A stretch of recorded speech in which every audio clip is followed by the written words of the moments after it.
Jack McCormack from Impact Boxing, joined by Adam Smith. Adam, how are you?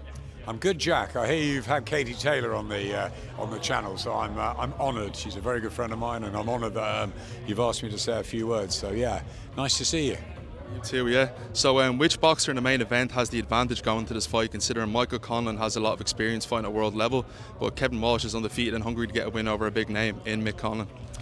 I think it's a good question. I mean, Mick's definitely the favourite with all the experience, a wonderful amateur, but he's 34 now, and you just don't know when sort of father time catches up. He's a featherweight, so he's heavyweight's gone for a lot longer, but you know he's had a tough career, 9-year career, Mick. I thought he looked good against Jack Bateson, so yeah, look, on paper he should be a level above Kevin Walsh, who's undefeated in 19, but mostly at sort of club level.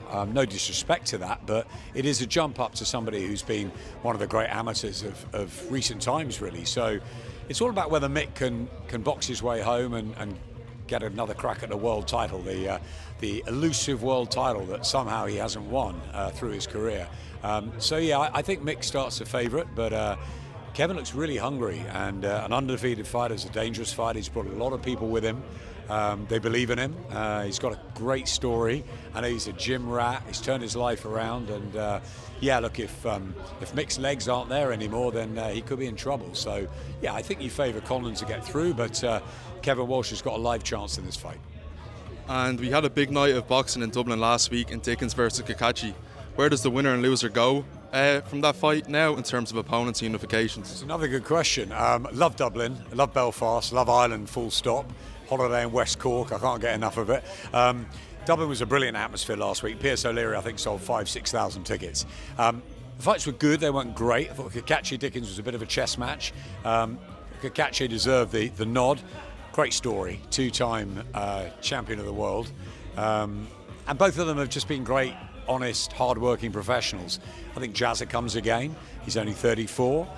He lost his world title, but certainly can find a lot of good fights in that division. It's a great division, the 9 Stone 4 Brigade, and I think Cacace will look to unify. But there's a kid on the undercard called Ryan Piranha Garner who'll fancy one of them, won't he, at St Mary's in the summer. So look, there's a lot of opportunities. It's a great time for boxing. So many chances, so many good fights out there to be made, and yeah, I'm delighted for Anthony Cacace. He's worked really, really hard, and Jazza Dickens got that world title, and now Cacace is a 2-time champion. Brilliant. And I interviewed Katie Taylor 3 weeks ago, and she said she wants to be the first boxer to fight in Croke Park since Muhammad Ali. In your opinion, who do you think would be a good opponent for Katie Taylor's retirement fight in Dublin later this year? Very good questions. I've got to run for a plane, but I'm really enjoying chatting to you.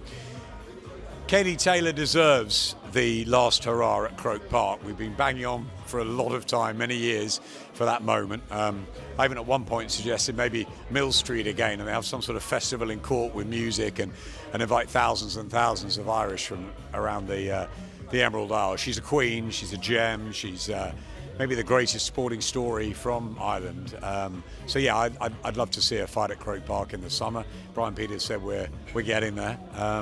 Who against?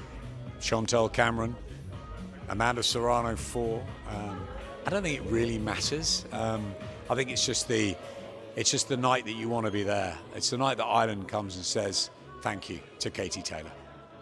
That's it, perfect. Okay.